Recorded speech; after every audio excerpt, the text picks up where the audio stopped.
I think that we have to keep in mind that until we properly educate a new generation of black children, we're never going to get out of this condition. We keep on trying to solve a problem with black people who are psychologically damaged. The great majority of blacks in this world, not just in America, but in this world, are so filled with white supremacy. Of blacks in this world, not just in America, but in this world, are so filled with white supremacy.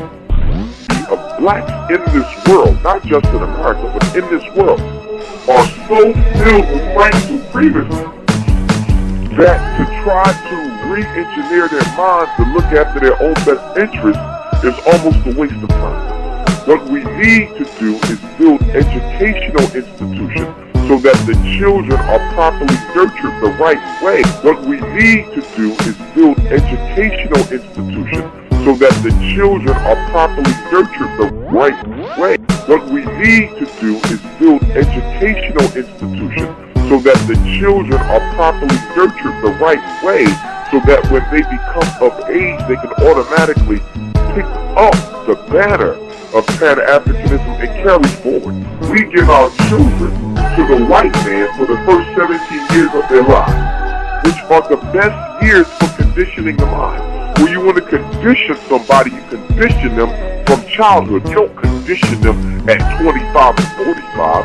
You condition them at childhood. And when you have to recondition a people, the only way it's really possible to do it effectively is if you isolate them from society and then recondition them, which is what you do when you enroll into the military. The military know they're getting someone who's psychologically damaged from their frame of reference, so they have to do what? Take you out of the environment which created you and recreate you all over again. So I'm saying that the school is the most revolutionary institution we can build. I think sometimes we focus too much on getting too much done with people who are not inclined to carry out the mission. It does not matter how well the blueprint has been designed if the people who have to carry out the blueprint are incompetent and disinterested in doing so. You can put together a mastered engineering program for the best business, the best farm, the best distribution network, the best shipping company, but if the black people you hiring can care less about the vision, it will fail anyway. So we have to look at raising another generation of black folk, and a lot of people don't want to hear that because we want to get started now. We want to do something right now, and we should do something right now. We shouldn't just sit and wait for white supremacy to claim our lives, but we have to recognize that at best, all we can do is lay the groundwork, because most of our people are psychologically damaged. They are in love with white people. Even the revolution, most of our people are psychologically damaged.